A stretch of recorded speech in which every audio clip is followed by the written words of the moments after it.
जल जमीन जंगल को बचाने के लिए प्राणों की आहुति देने वाले बिरसा मुंडा, राणा पुंजा भील, टंटिया भील को नमन करता हूँ। समुदाय में जन जागृति लाने वाले गोवनगर महाराज, संत सुरपाल महाराज, संत ज्योतिसर महाराज, संत देवापुरी महाराज को नमन करता हूँ। मानगढ़ शहादत स्थली पर शहीद 1500 योद्धाओं को नमन करता हूँ।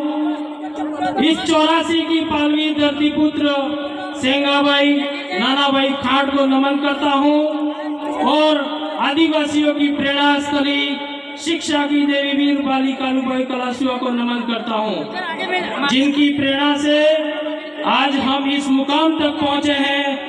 और इस रजिस्ट्रेशन की प्रक्रिया के दौरान जयपुर के पास हमारे हादसे में शहीद मन्नारे जगदीश भाई पांडोर को भी नमन करता हूं।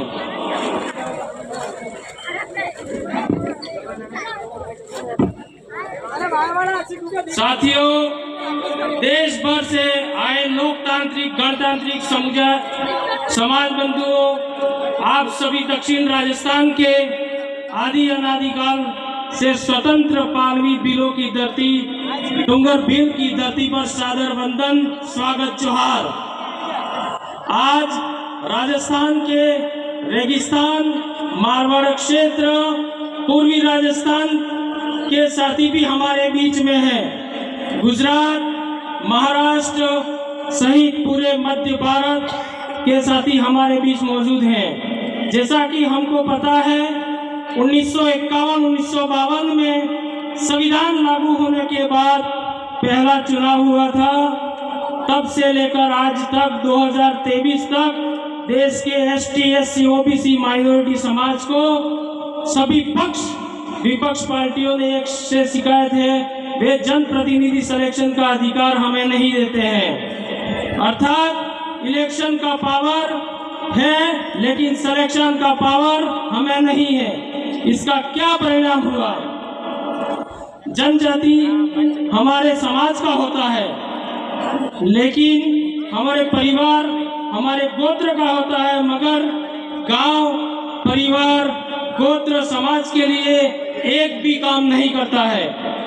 वह अपने जन्मजात समाज के लिए न तो समाज में बोल पाता है, न संविधान लोकसभा में बोल पाता है। एक तरह से वह पार्टी का गुलाम, बंधुआ, मजदूर के समान होता है। पार्टी के निर्देशन को ही ईश्वरीय वाणी मानता है, पार्टी को ही माई बाप मानता है। एक तरह से नेता यशमैन होता है, अपना अपना कोई निर्णय नहीं होता है, उसकी अपनी कोई सोच नहीं होती है, उसका अपना कोई विचार नहीं होता है। वह मुखदर्शक, मौन अनुयायी, डेथ सर्टिफिकेट पर हस्ताक्षर करने वाला होता है।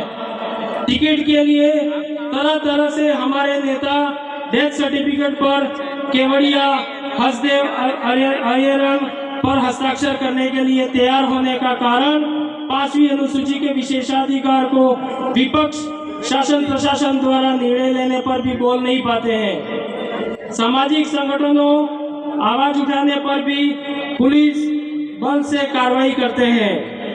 दक्षिणी राजस्थान के आरक्षण को लेकर 2008 से लेकर 2023 तक जितने आंदोलन, धरने, हाईवे जाम हुए, उनका हश्र क्या हुआ आप सभी जानते हो।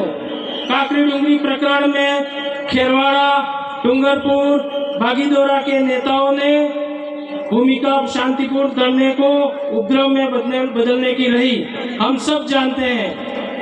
हमारे राजनेताओं के स्वर्ण समाज का मुख्य दर्शक, समर्थक, गुलाम, अंधा सहयोगी होने से आदिवासी, दलित, पिछड़ा, अल्पसंख्यक समाज अपने को लोकतंत्र में लावारिस समझ रहा है। हमारी समाज आवाज न सड़क पर सुनी जाती है, न संसद में सुनी जाती है, न मीडिया में सुनी जाती है, न समाचार पत्रों में सुनी जाती है। मीडिया हाउस हमारी लोकतांत्रिक आवाज, लोकतांत्रिक धरना प्रदर्शन को नक्सलवादी, आतंकवादी, देशद्रोही, समाज विरोधी, समाज कंटक, असामाजिक तत्व जैसी संज्ञा देते हैं और हमें सदा बदनाम करते रहते हैं।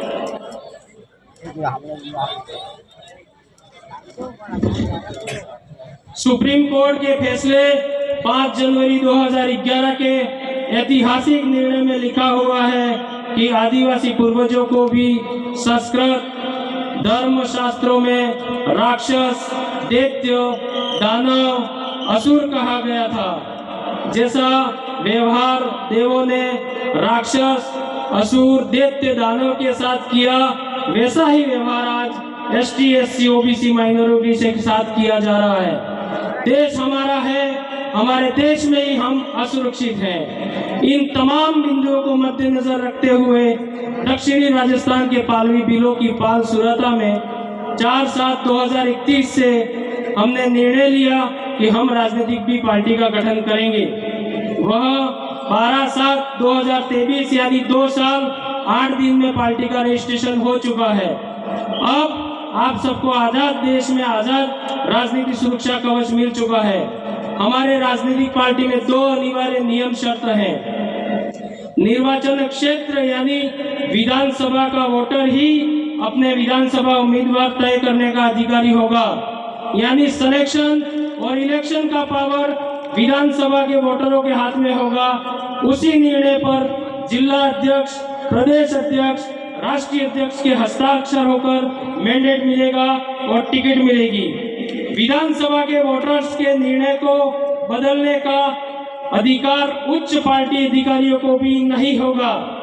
यह लोकतांत्रिक व्यवस्था डायरेक्ट डेमोक्रेसी सिद्धांत पर विकसित कर पुनः पैक्ट करार 1942